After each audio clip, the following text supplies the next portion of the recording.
नमस्कार साथियों, मैं आपका दोस्त विष्णु कुमार आप सभी प्यारे दोस्तों का हार्दिक स्वागत करता हूं, अभिनंदन करता हूं आपके अपने चैनल पे। साथियों, आज फिर मैं आपके लिए एक ताजा तरीन अपडेट लेके आ रहा हूं लक्षद्वीप के बारे में। एक लक्षद्वीप का सेव लक्षद्वीप नाम से एक अभियान ट्विटर पे ट्रेंड कर रहा है। तो वो अभियान क्या है और इसी बीच में लक्षद्वीप की कुछ खास बातें लक्षद्वीप का शेयर कराने के लिए फिर तैयार है आज उसी कड़ी में। तो हम पहले देखेंगे लक्षद्वीप के बारे में कुछ विशेष बातें और उसके बाद हम देखेंगे सेव लक्षद्वीप जो मूवमेंट चल रहा है वो क्यों चल रहा है, वो किस लिए चल रहा है, वहां के प्रशासक कौन है और क्या उन्होंने जो है इस प्रकार की पॉलिसी लाने का प्रयास किया है जिससे वहां के लोगों को लगता है कि ये जो पॉलिसीज आप ला रहे हैं ये हमारे डेवलपमेंट के लिए नहीं है बल्कि हमारे जो है शोषण के लिए बनाई जा रही है। तो इस प्रकार का जो सेव लक्षद्वीप कैंपेन है इसके बारे में भी हम क्या करने वाले हैं, हम चर्चा करने वाले हैं मेरे प्यारे साथियों। इसी कड़ी में हम आगे बढ़ते हैं और देखते हैं क्या है ये पूरा मामला और क्या है ये पूरा मैटर। चलिए देखिए मेरे प्यारे मित्रों, लक्षद्वीप की अगर हम बात करें तो लक्षद्वीप 1 नवंबर 1956 को एक यूनियन टेरिटरी बनाया गया था आपके हिंदुस्तान का, और यह भी भारत की मुख्य भूमि से दूर था, इसीलिए इसे जो है यूनियन टेरिटरी बनाया गया था। ध्यान रखिएगा 1 नवंबर 1956 एग्जाम पॉइंट ऑफ व्यू से महत्वपूर्ण साबित हो सकता है। अमिनी द्वीप हो गया, लक्षद्वीप हो गया, आपके जो है ये इस प्रकार के इसमें कुछ द्वीप है, आइलैंड है, कवरत्ती आइलैंड हो गया, ठीक है, मिनिकोय आइलैंड हो गया, इन सब के बारे में भी कुछ चर्चा करने वाले हैं मेरे प्यारे साथियों। आगे बढ़ते हैं इसी कड़ी में। तो देखिएगा ये आपको दो मैप दिखाई दे रहे हैं यहाँ पे, एक थोड़ा छोटा है एक थोड़ा सा बड़ा मैप जो है आपको दिखाई दे रहा है। मैं आपको जो है यहाँ पर डॉट करके बताता हूँ इसके बारे में कि ये जो आपकी ये पोर्ट है ये कहाँ पर है और कौन कौन से आइलैंड जो है ज्यादा इंपॉर्टेंट है मेरे प्यारे साथियों। स्वागत है एक बार सभी का। आज लक्षद्वीप की शेयर करने जा रहे हैं हम, आपको पता ही है। अब देखिएगा ये वाला जो मैप है ये थोड़ा सा छोटा है, अगर बड़ा मैप देखो आप, ये वाला जो मैप है ये देखिएगा, यहाँ पर देखो सबसे पहले आपको मिनिकोय नामक एक आइलैंड दिखाई दे रहा है। यहाँ पे ये देखिएगा, यहाँ पर ये है आपकी मिनिकोय। थोड़ा आप ऊपर चलते हो तो आपको यहाँ पर देखिए कवरत्ती जो है ये दिखाई दे रहा है। उसके बाद में आपको ये अगाती दिखाई दे रहा है। उसके बाद में ये अमिनी द्वीप आपको दिखाई दे रहा है। ये कुछ महत्वपूर्ण आइलैंड्स हैं आपके लक्षद्वीप से संबंधित है। मुझे उम्मीद है चीज आपको समझ में आ रही होगी कि ये मिनिकोय, कवरत्ती, अगाती, अमिनी ये क्या है, ये सभी इसके द्वीप हैं। अब आगे चर्चा करते हैं एक बार। कितना एरिया है इसका? केवल 32 किलोमीटर स्क्वायर इसका एरिया है, स्क्वायर किलोमीटर केवल 32 स्क्वायर किलोमीटर का। कितने आइलैंड हैं? केवल 36 आइलैंड है इसके अंदर भैया। ध्यान दीजिएगा, एग्जाम पॉइंट ऑफ व्यू से महत्वपूर्ण है। ध्यान दीजिएगा सबसे महत्वपूर्ण क्या है, 32 स्क्वायर किलोमीटर का इसका एरिया है और केवल 36 द्वीप हैं इसमें।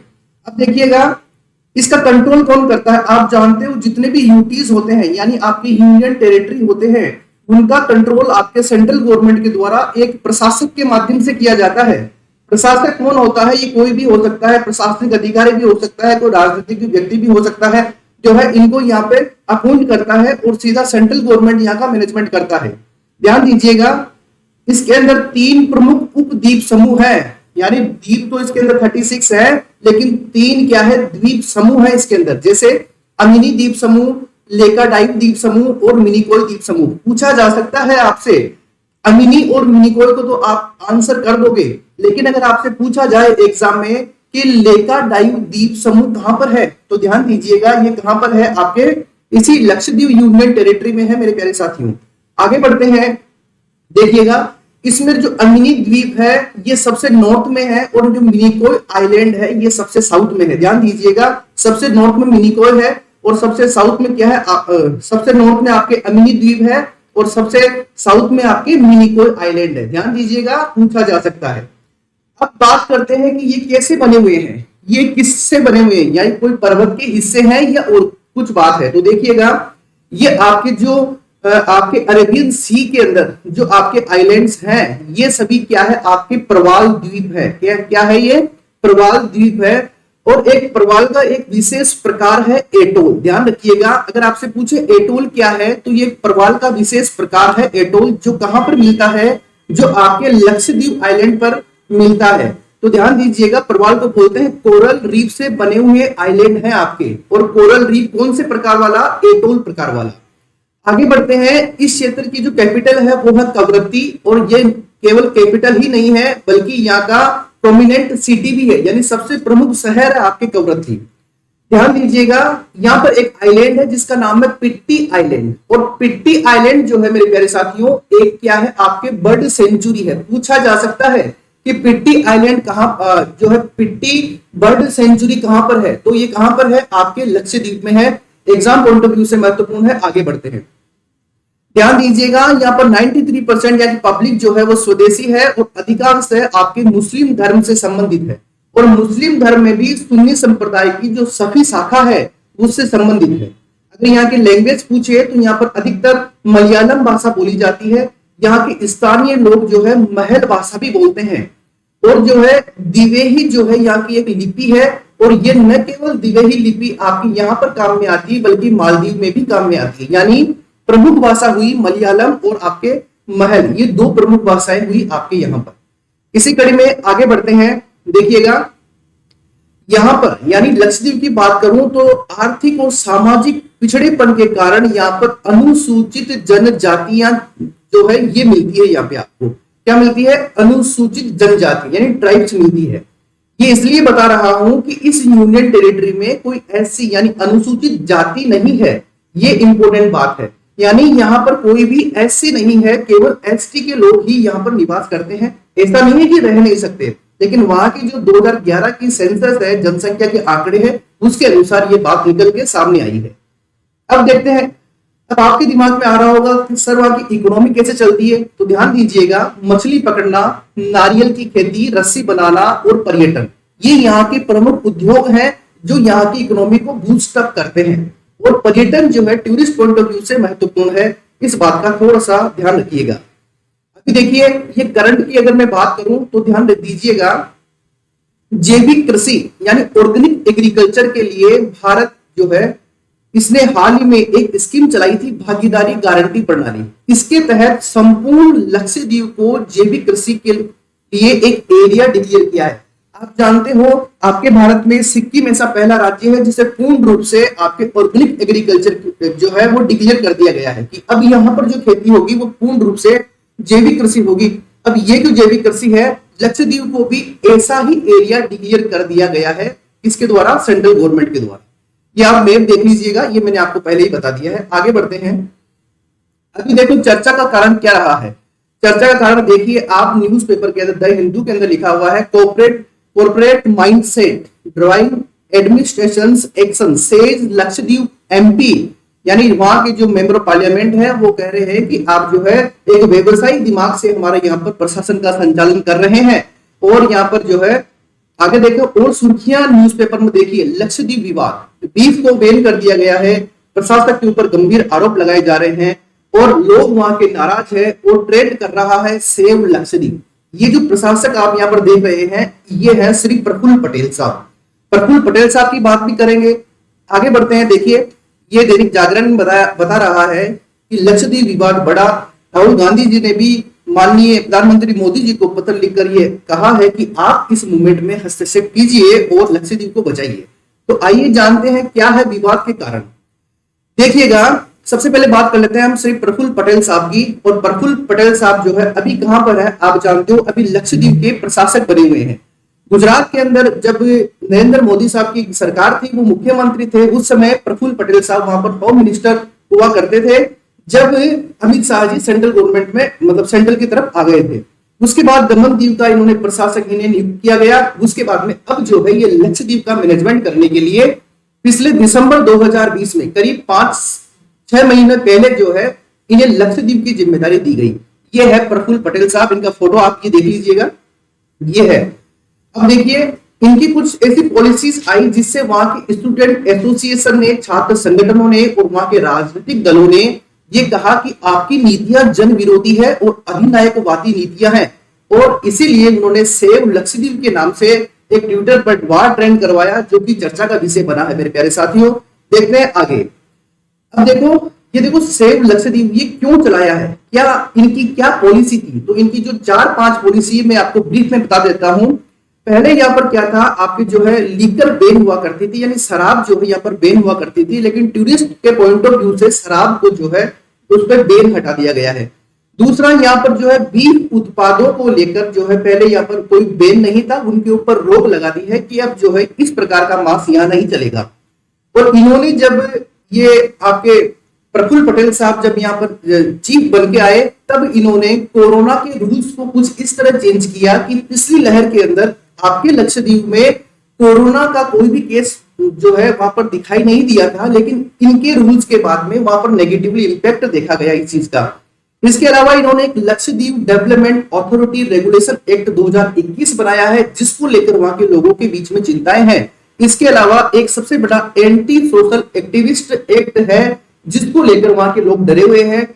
और ये मुद्दे इसलिए चले क्योंकि उनका एक कहना है कि मालदीव भी हमारे बराबर इस एरिया के बराबर का है, लेकिन मालदीव का जो डेवलपमेंट है वो बहुत ज्यादा है, तो फिर हिंदुस्तान में लक्षद्वीप का डेवलपमेंट क्यों नहीं हुआ। इस बात को लेकर बड़ी ही इन्होंने कुछ रिफॉर्म्स लाए, लेकिन वो रिफॉर्म्स वहां की जो जनता है उन्होंने एक्सेप्ट नहीं कर पा रहे हैं वो सही तरीके से, क्योंकि जब भी कोई नया चीज अप्लाई होता है तो कुछ मन में डर होता है, कुछ भय होता है, तो उनकी भी चिंताएं सही है और इनकी विकास के कदम भी बिल्कुल सही है। आगे देखते हैं क्या ऐसे कदम इन्होंने उठाए हैं जिसको लेकर ये जो है सेव लक्षद्वीप नाम से कैंपेन ट्रेंड कर रहा है। देखिएगा, सबसे पहला शराब के सेवन से इन्होंने रोक हटाई है, पहला पॉइंट ये है। और दूसरा है पशु संरक्षण का हवाला देते हुए बीफ उत्पादों पर इन्होंने प्रतिबंध लगा दिया है।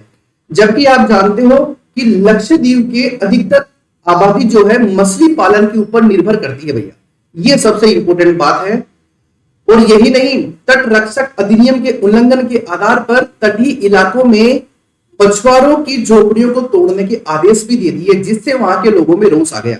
ये दो बातें हुई। तीसरी बात देखिएगा, जब प्रफुल्ल पटेल साहब वहां चेयरमैन बन के आए, जो चीफ बन के आए, तो उन्होंने देखो पहले ये नियम हुआ करता था कि कोची से जो भी यहाँ पर आएगा उसे अनिवार्य रूप से क्वारंटीन रहना होगा, उसके बाद ही आप यहाँ आओगे। इन्होंने क्या किया, इन्होंने ये कहा कि अगर पिछले 48 घंटे के अंदर आपने आरटीपीसीआर एक टेस्ट होता है कोरोना का अगर वो करवाया है, अगर उसमें नेगेटिव रिपोर्ट है तो आप यहाँ पर आ सकते हो। इसका नेगेटिव इंपैक्ट ये रहा कि जहां पिछली बार यहाँ पर कोई भी कोरोना के मामले नहीं थे, इस बार कोरोना के यहाँ पर मामले 6000 से ज्यादा देखे गए। इस बात को लेकर रोष है और वहां के मेंबर ऑफ पार्लियामेंट एला मारन करीम ने इस बात को जो है हमारे भारत के माननीय राष्ट्रपति को लेटर के माध्यम से लिखा है। आगे बढ़ते हैं, और क्या है, बीफ का मांस प्रतिबंधित कर दिया और शराब से प्रतिबंधित हटा दिया। अब बीफ का मांस प्रतिबंधित कर दिया किस अधिनियम के माध्यम से, एक एनिमल प्रिजर्वेशन रेगुलेशन एक्ट 2021 है। इसके माध्यम से इन्होंने कहा कि गोमांस उत्पादों के वध, परिवहन, बिक्री, खरीद पर प्रतिबंध लगा दिया। और इसका लोगों ने खुले तौर पर विरोध किया, क्योंकि वहां पर 96% वहां की जनता क्या है, मुस्लिम है, तो उन्होंने इसका विरोध किया। और न केवल लक्षद्वीप बल्कि केरल के कुछ एमपीज यानी एक सांसद है बिनोय विश्नम ने भी राष्ट्रपति को इस बात के लेकर आगाह किया कि ये जो गवर्निंग अथॉरिटी बनने जा रही है, ये गवर्निंग अथॉरिटीज जो वहां की जनता है उसके अधिकारों का घोर उल्लंघन कर रही है, जिसे हम स्वीकार नहीं करेंगे। तो इस बात को लेकर ये मूवमेंट और ज्यादा तेज हुआ। अब देखिए अगला पॉइंट क्या था, Lakshadweep development authority regulation act 2021, यानी मालदीव के जैसा डेवलप करने के लिए ये अधिनियम लेके आए। तो आप कहोगे कि अच्छी बात है ना, वहां पे डेवलप होगा तो अच्छी बात है, बिल्कुल सही है। लेकिन इसमें ये लिखा हुआ है कि सरकार के पास ये राइट्स है कि उनकी चल अचल संपत्ति का अधिग्रहण कर सकते हैं, उसे धारण कर सकते हैं और उसे प्रबंधन करने की शक्तियां है। इसीलिए यहाँ के लोगों के बीच में ये डर बैठा हुआ है कि हमारी संपत्ति का क्या होगा। वैसे भी संपत्ति का अधिकार मूल अधिकार नहीं है, अभी कानूनी अधिकार है, जो आर्टिकल 301 के अंदर लिखा हुआ है। आप इस बात से बखूबी परिचित होंगे। लोगों की चिंताएं क्या है, क्या पीपुल्स कंसर्न है वहां के कि जो अचल संपत्ति हित है उसको लेकर जबरन स्थानांतरण और निष्कासन, कहीं आप ऐसा नहीं हो कि हमारे घर से आप जबरदस्ती हमें वहां से निकाल दो। वहां का कल्चर जो है उसको क्या है, वो नेगेटिव रूप से इंपैक्ट हो सकता है। और जो इकोलॉजी कंसर्न है कि यहाँ की इकोलॉजी जो है वो नेगेटिव रूप से इंपैक्ट हो सकती है इस प्रकार के डेवलपमेंट से। ये वहां के लोगों की चिंताएं बनी हुई है मेरे प्यारे साथियों। अब देखते हैं जो अंतिम बात है वो ये है कि जनवरी 2021 में देखो, जब से प्रफुल्ल पटेल साहब वहां आए हैं, उन्होंने इस प्रकार के अधिनियम लेके आए। एक अधिनियम है prevention of anti social activist act, इसे सामान्य भाषा में गुंडा एक्ट कहते हैं। गुंडा एक्ट कहते हैं। आप पहले भी जानते हो कि औपनिवेशिक काल के अंदर हिंदुस्तान में कई इस प्रकार के गुंडा एक्ट लाए गए थे हमें हमारे भारत के क्रांतिकारियों को दबाने के लिए। तो उससे हुआ क्या, उससे रोष फैलता है। अब देखो इसमें लिखा हुआ क्या है, इसमें लिखा हुआ यह है कि व्यक्ति को बिना किसी सार्वजनिक प्रकटीकरण के, यानी किसी को बिना बताए 1 वर्ष तक जो है हिरासत में रखा जा सकता है। ये एक्ट लाने से वहां के लोग जो है बड़े परेशान हो गए कि इससे तो बड़ा इश्यू बन जाएगा, यानी हम विरोध भी नहीं कर पाएंगे। और इसी को लेकर ये जो है कैंपेन लगातार चल रहा है। अब जो है आपको मैं थोड़ा सा लक्षद्वीप घुमा देता हूं, जिससे आपको पता रहे कि लक्षद्वीप है कैसा, और लक्षद्वीप कैसा होने के साथ साथ जो वहां की इकोनॉमी है ये आपने जाना है, वहां का जो लोकेशन है वो आपने जाना है, इंपोर्टेंट जो बातें हैं वो आपने जाना है, सेव कैंपेन जो है लक्षद्वीप के लिए वो क्यों चलाया जा रहा है वो आपने जाना है। अब एग्जाम पॉइंट ऑफ व्यू से 2 बातें और जान लीजिए मेरे प्यारे साथियों। अगर आपसे पूछे कि 8 डिग्री चैनल जो है ये किनके बीच में है, तो ध्यान रखिएगा मेरे प्यारे साथियों। आपसे पूछे कि 8 डिग्री चैनल किसके बीच में है, तो मालदीव और मिनिकोय के बीच में है। मिनिकोय ऑप्शन में नहीं होके लक्षद्वीप ऑप्शन में हो तो भी सही है, लक्षद्वीप ऑप्शन में नहीं होके अगर हिंदुस्तान या भारत हो तो भी सही है। ध्यान रखिएगा 8 डिग्री चैनल का। उसके बाद में आपसे पूछे 9 डिग्री चैनल किसके बीच में है, तो ये मिनिकोय और लक्षद्वीप के बीच में 9 डिग्री चैनल है। ये भी एग्जाम पॉइंट ऑफ व्यू से बहुत ज्यादा महत्वपूर्ण है, मैंने आपको बता दिया है। एग्जाम पॉइंट ऑफ व्यू से ये सब चीजें बड़ी ही इंपॉर्टेंट है। ये है आपका लक्षद्वीप। जल्दी से तैयार हो जाइए, अच्छे से पढ़ाई कीजिए, उसके बाद हम घूमने चलेंगे लक्षद्वीप, ठीक है। हालांकि जो है लोग मालदीव के लिए भी कहते हैं कि मालदीव भी बड़ा अच्छा है, तो मैं यूं नहीं कह रहा कि मालदीव अच्छा नहीं है, लेकिन हमारा हिंदुस्तान की जो सरजमीन है उसके ऊपर जो इस प्रकार की चीजें हैं वो देखा नहीं है हमने, इसीलिए हमें लगता है कि थोड़े जो पड़ोसी देश है, पड़ोसी मुल्क है, वो ज्यादा खूबसूरत हो गए। खूबसूरती हिंदुस्तान में भी कम नहीं है, देखिए आप इस खूबसूरती को, खूबसूरती हिंदुस्तान में भी कम नहीं है। तो जल्दी ही ये जो आपका लक्षद्वीप है ये भी डेवलप होगा, कैसे, लाइक मालदीव की जैसे टूरिस्ट पॉइंट ऑफ व्यू से बड़ा हब बनने जा रहा है। तो इसके लिए आप तैयार रहिएगा मेरे प्यारे साथियों। और ये मेरा टेलीग्राम चैनल है apt.me/rs classes by Vishnu Jangid, जो है यहाँ पर आप ज्वाइन कर सकते हैं, इसका पीडीएफ आपको मिल जाएगा। और थैंक यू फॉर वॉचिंग। आप इतना तहे दिल से मुझे प्यार दे रहे हैं, इसके लिए बहुत बहुत धन्यवाद आपका। अपना ध्यान रखिए, अपनों का ध्यान रखिए, अपने परिवार का ध्यान रखिए, पड़ोसियों का ध्यान रखिए, क्योंकि आप जिम्मेदार देश के जिम्मेदार नागरिक हैं। आज के लिए इतना ही, मिलते हैं शाम को हमारी एक नजर की जो सीरीज चल रही है उसके पार्ट नंबर 3 में। तब तक के लिए नमस्कार, जय हिंद, जय भारत।